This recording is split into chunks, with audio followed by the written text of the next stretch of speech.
That's okay. That's okay. That's okay. Well, what's our timing? I think we're close.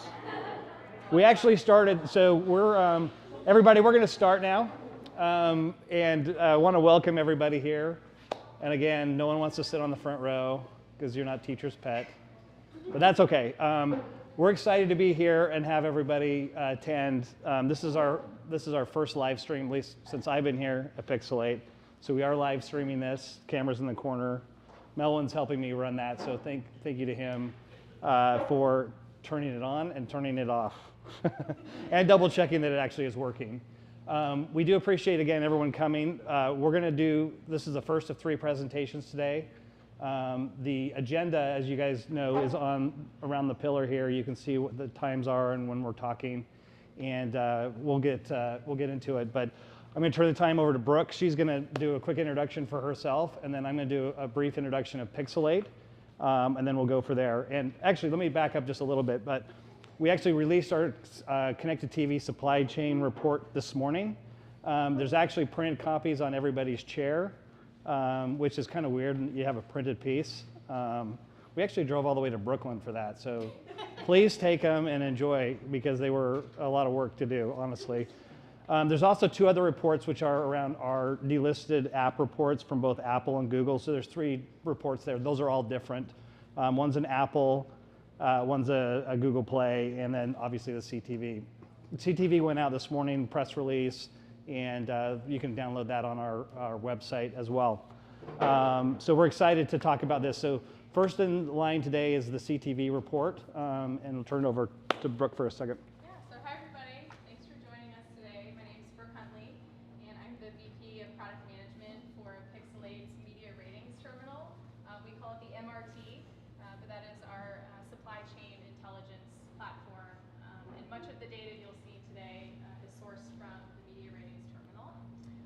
So with that, I'll let you kind of intro Pixalate. So everyone knows, or maybe you don't know, especially if they're live streaming, but Pixalate is a global fraud protection, privacy, and compliance analytics platform. We actually have 3 different products that we service. One is a pre-bid blocking product that is basically what you would think it is. It's lists of different types of devices and whatnot that we help block ad fraud and that. Our second is our analytics product. Of course, you need to measure that and be able to tell how that's working. So those 2 products typically go hand in hand. The third product is our Media Ratings Terminal, which has about 500 different metrics that we crawl across. We see about 2 trillion transactions. We see roughly 5 to 8 million mobile apps, depending if they're listed or not listed. And we see 60,000 CTVs, 80 million websites. So lots and lots of data, all driven by our Media Ratings Terminal and also an API. We also do a lot of education, pixalate.com/blog. We have lots of reports like the ones that we have here and obviously on our website. So if anybody has any questions about this, please reach out to us, or if you're here in person, just grab anybody and we can explain in more detail. All right, thank you, Calvin. So as mentioned, today we're going to talk about CTV trends. So these reports are released pretty much every quarter, every half throughout the year. So I think the last trend report was released at the end of 2020.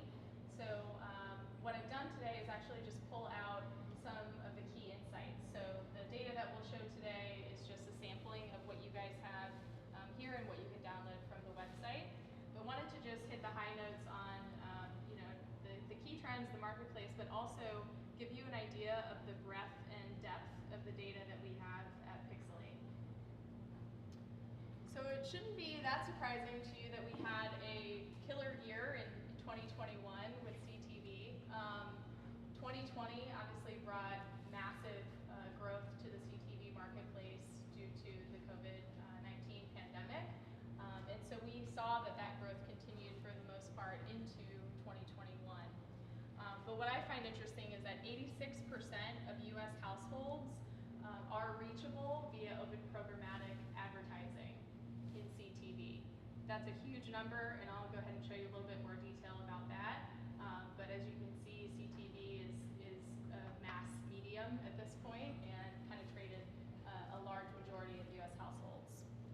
we look at the global growth in ad spend, we're seeing 50% year-over-year growth. So again, we'll go into a little bit more detail of the global markets that we cover, and we'll break that down by global region for you. And then lastly, in this report, I will highlight many of the data points that we have on Roku. We have data points across various devices and operating systems, but for the sake of this presentation, I pulled out information just specific to Roku. Yeah, we also have Amazon TV, Samsung, and Apple and others. And in this report, you'll see kind of the penetration and market share from programmatic advertising across those. So if you want more detail, you can either look at the report or the printed report here as well. Yep. All right, so getting right into it. As I mentioned, 86% of households are reachable via programmatic advertising in CTV. When we look at first half this year versus first half last year, that's a 34% increase. So, no longer is CTV something that is used just to reach cord cutters. That was kind of where we saw a lot of the early trends in CTV, trying to go after that younger market. Now everybody is reachable in CTV. So we're seeing this growth continue, kind of an upward trend here, and we anticipate that the second half of this year will look similar and continue on in this upward trajectory for the US market. When it comes to global programmatic ad spend, as I mentioned, we saw 50% year-over-year growth. I will get into specific regions next. But what's interesting is if you actually look at pre-pandemic 2019 versus where we are today, it's over 200% growth. So not only is the US market growing, but we're seeing other global regions also continue to increase their participation in the CTV ad space. You also see a lot of traditional cable companies, cable TV, moving into the CTV space, not only because of their survival, we think, but as kind of a necessity to be part of this ecosystem. You also see them embracing the connected TV world by offering those services bundled into their services as well. So there's almost like a hybrid approach that you're seeing between the two. All right, so breaking it down regionally, North America is leading as far as the regions that we cover, and yet we continue to see growth year over year. So looking at first half 2020 versus where we are today, we saw 54% growth. 2019 to 2020 had significant growth, so it's pretty impactful to see that is continued. After having a year of 100% kind of pre-pandemic to then 2020. So again, U.S. market 54% year over year is kind of keeping pace with that overall global number that we showed of 50%. Now for some interesting kind of global market insights, we see LATAM kind of had almost a delay in in the impact that we saw from COVID, right? So they had very little growth going from 2019 to 2020, and then it shot right up this year with over 482% growth. We believe that that's from some additional devices entering into the LATAM market, giving us a little bit more opportunity to measure that data and seeing that CTV trends are taking hold in that market as well. Yeah, what's interesting is the emerging markets are really kind of taking hold and embracing the CTV market, and this I think certainly shows that as the case. Moving into the EMEA market, or EMEA, we have seen a similar trend in that there was some flat, kind of growth from 19 to 2020, but then as we jump into 2021, we're seeing that their growth is almost at 100%. So somewhat, similar delay in kind of that increase, similar to LATAM, but still keeping pace with their growth numbers. And then lastly, in the APAC region, we actually saw that there was significant growth between pre-pandemic and then in 2020, but flat when going into first half of this year.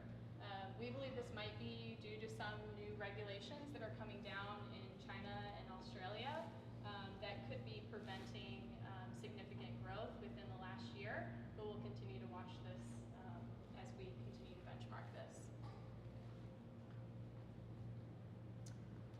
So then going into some more specifics within the data set that we can offer, we'll show things by device, by operating system, the breadth of our data. We'll give you a glimpse of that and particularly focus in on Roku here. So when we look at open programmatic CTV ads, 45% of those are going through a Roku device. So this is actually similar to what we reported on in Q4. We reported 46% of open programmatic ads going through Rokus. So they're really keeping their market share and consistently performing around that area. And then what will be interesting to see is who takes hold next, right? Between Amazon, Samsung, Vizio, et cetera. Those guys are battling it out right now to continue to grow market share. In which case, we saw some surprising trends here when we look at the gain from year over year. So as you can see, Samsung had a huge gain when we look at last year versus this year. That is likely due to the fact that they launched a demand-side platform end of 2020. So they are entering the market very strong, continuing to increase their share of voice and the volume that they're bringing in. Roku, though, although they are the market leader as far as overall share of voice, we're seeing that they're potentially losing a little bit of traction, but that's only really first half of this year, so we'll see how they end the year as far as gain in market share. And then, we're seeing strong growth from Amazon. They were number 2 as far as total market share, and they're continuing to gain ground. So it'll be interesting to see how these numbers continue to benchmark the end of this year and then into next year as well. All right, so one of the other things that we can measure is the total number of apps within any of these device types, as well as the volume of apps that have inventory that's sold on the open exchange. So what you see here is Roku's total volume of the apps that sell programmatic within their store. So looking at year over year first half, we saw 49% increase in apps that are selling programmatic advertising. So in addition to that, we saw 27% new apps added to the Roku store. So they're introducing new apps, and they're also continuing to introduce programmatic advertising within those apps at an increasing rate. Yeah, one thing that was fascinating is last year's end of first half or second half of last year was measuring 40,000 CTV apps. We're now measuring 60,000 across that ecosystem. So it's interesting to see a lot of people jumping in at the app level on top of these devices that we're able to see and measure as well. So another interesting slice of data that we can get to is the operating system. So we can track where the advertising is happening, not just on the devices, but the operating systems within those devices. So here we see Roku is, of course, still leading the market because of the share of voice that they have as far as overall devices. And then we're seeing Android, Tizen, and Linux continue to battle it out for that kind of second place slot. So as those operating systems are rolling out with increased market sales of specific TVs, whether it's Samsung or LG, we'll start to see these numbers start to fluctuate as well.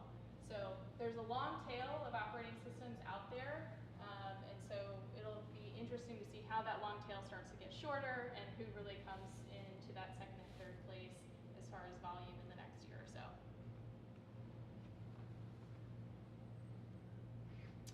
And then last but not least, we of course are an ad fraud company, right? Helping to publishers and buyers be better informed when it comes to advertising fraud. So we're benchmarking this as well within the CTV space. So as we see in 2020, we kind of saw some fluctuations, and the height of ad fraud, or I'll call it invalid traffic, was in Q4 of 2020 at 24%. Obviously, there was rapid growth last year, and so we're seeing that as the marketplace moves very quickly, as advertising spend starts to increase quickly, so does fraud. But the good news is that we're seeing improvements when it comes to Q1 and Q2 this year. And so overall for first half, we're roughly around 15% of invalid traffic. So to me, that says that one, people are becoming more educated about it and finding ways to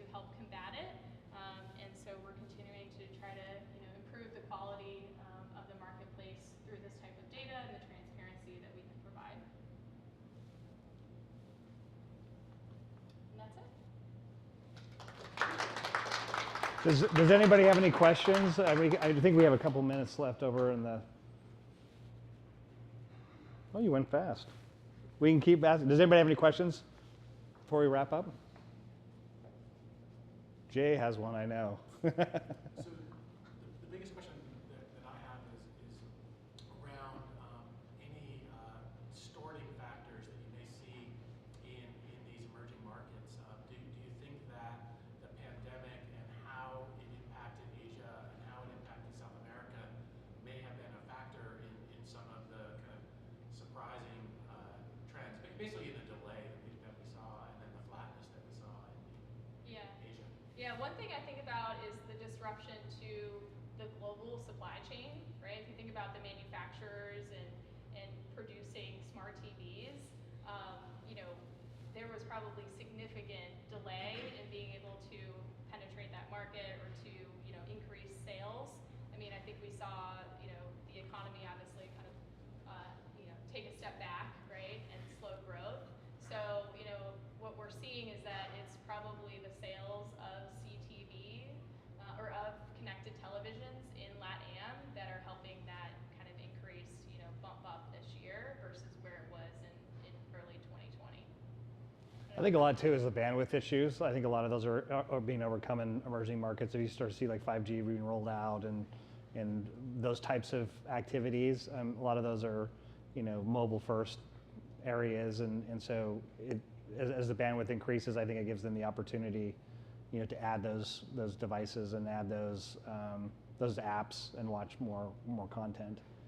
It'll be interesting to see with the 5G rollout here in the United States if that also increases, because it's still pretty nascent here, honestly. Like Verizon's, still, rolling a lot of their stuff out. T-Mobile's got a pretty good hold, but as that starts to go out, and I get my 5G and get 100 plus, gigs on my phone now, so it'll be interesting to see how that goes. I'm going to put Amit on the spot too. So in terms of like the ad fraud, what do you think the difference is when we drop from like the 20%, I can't remember the exact, to 15%? Is that, server-side ad insertion, adoption? What's your kind of thought on that? Yeah, I think the big move over the last year, CTV adoption, or 2020 rather, CTV adoption grew quite a bit, and people started to really get aware of the fact that SSAI, server-side ad insertion, is a big part of it, and therefore the implications around ad fraud. I think people have gotten a lot more careful around understanding that and making sure that they are factoring that in. I think that's probably the big change that has happened over the last year. And from like an IAB perspective, so as people may or may not know, Amit was formerly at IAB as one of their VPs of business development, and so he's got a good kind of pulse on the industry as a whole. Do you see people just either paying more attention to it, or is it what's your? For sure. Over the last year at the Tech Lab, we were focused on CTV ad fraud quite a bit, right? So we released an update to ads.txt for CTV. We've been working on an update to ads.cert around that, and even the usage of other standards around like sellers.json and all that has also been growing because of the fact that people are now getting a lot more. So maybe the mindset in the past had been that hey, CTV is all going to be safe and secure because it's mostly in a private marketplace and so on, right? And the fact that it is programmatic is becoming more and more obvious to people, and so they're starting to take precautions about that. Yeah, I mean, from my perspective, the drive was kind of super early, 3 years ago, and people were just throwing stuff out there. Fraudsters and folks of that ilk were like, oh, this is ripe ground. But the share of money is probably increased now. So even it's probably still more money now in fraud, but less fraud, just because of the volume of stuff. So it would be interesting to kind of look and see what that looks like as well too, just because the ecosystem is so much bigger. Right.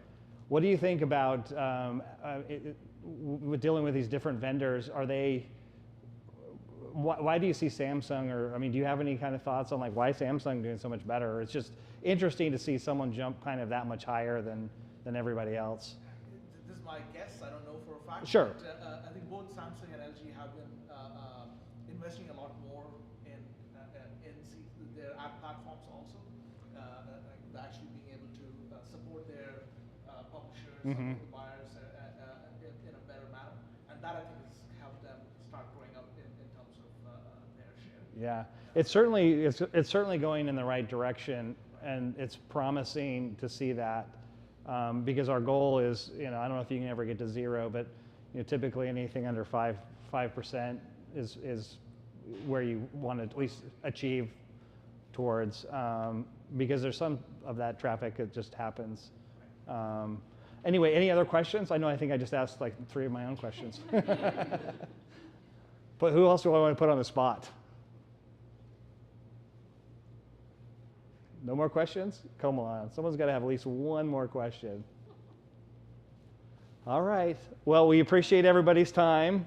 Thank you, Brooke, for your presentation. Brooke's been here. This is her 3rd or 4th week, so we're very happy about her presentation today. And we appreciate everybody that's joined us from the live stream.